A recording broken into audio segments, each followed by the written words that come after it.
നീ ചെവി നുള്ളിക്കോ, ഇതിനെ നീ അനുഭവിക്കും.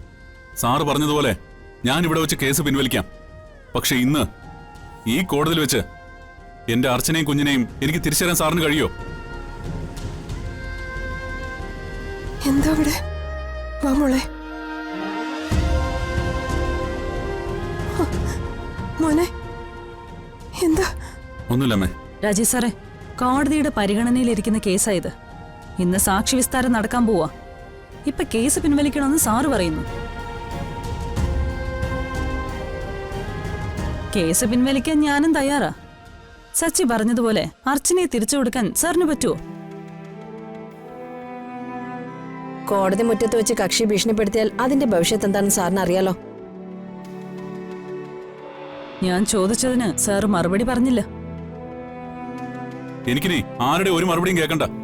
ഇനിയെല്ലാം കോടതി തീരുമാനിക്കട്ടെ. അമ്മേ വാ, വക്കീലേ വാ.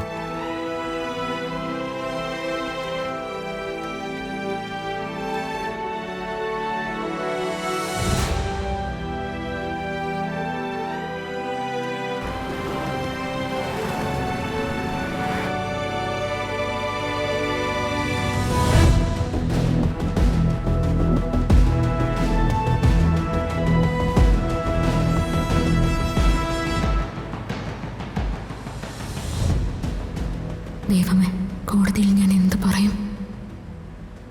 കോടതിയിൽ അർച്ചന എന്തു പറഞ്ഞാലും ഇനി എന്നെ അത് ബാധിക്കില്ല. ഇത്രയും നാൾ അനുഭവിച്ച കുറ്റബോധത്തിൽ നിന്ന് ഇനിയെങ്കിലും എനിക്കൊരു മോചനം വേണം. ഇത് അർച്ചനയും ഞാനും ഒരുമിച്ചുള്ള അവസാനത്തെ യാത്രയാണ്.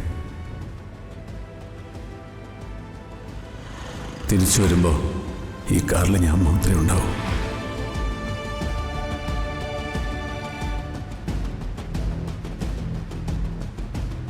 എന്റെ മോക്കൊന്നുമില്ല.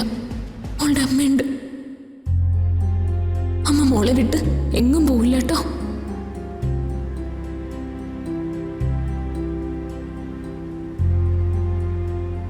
എൻ്റെ മോളുടെ ജീവന് വേണ്ടി മറ്റൊരു പെണ്ണിൻ്റെ ജീവിതം പണയം വെക്കാൻ തീരുമാനിച്ച ഞാൻ എന്തൊരു ക്രൂരനാണ്. അർച്ചന മറ്റൊരാളുടെ ഭാര്യയാണെന്നും എൻ്റെ മോളെപ്പോലൊരു കുഞ്ഞിൻ്റെ അമ്മയാണെന്നും എൻ്റെ സ്വാർത്ഥത കൊണ്ട് ഞാൻ മനഃപൂർവ്വം ഓർത്തില്ല. അർച്ചന ഇന്ന് സച്ചിയുടെ കൂടെ പോകാൻ തന്നെയായിരിക്കും തീരുമാനിക്കുന്നത്. പക്ഷെ ഞാൻ അർച്ചനയെ ഒരു കുറ്റവും പറയില്ല. 10 വർഷം എൻ്റെ മകൾക്കൊരമ്മയുടെ സ്നേഹം വാരിക്കോരി കൊടുത്തവളാണ്. പേര് കൊണ്ടാണെങ്കിലും എൻ്റെ ഭാര്യയുടെ സ്ഥാനത്ത് ജീവിച്ചവളാണ്. അവളുടെ ജീവിതത്തിന് ഇനിയെങ്കിലും നല്ലത് വരട്ടെ.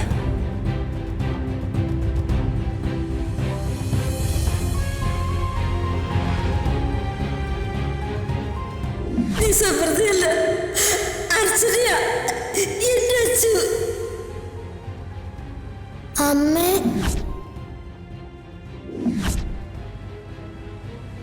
അർച്ചന, നിന്റെ കഴുത്തിൽ കിടക്കുന്ന ഈ താലി കെട്ടിയത് ഞാനാണെങ്കിൽ നീ ഇപ്പോ മോളെ എടുത്തോണ്ട് എന്റെ കൂടെ ഇറങ്ങി വരണം.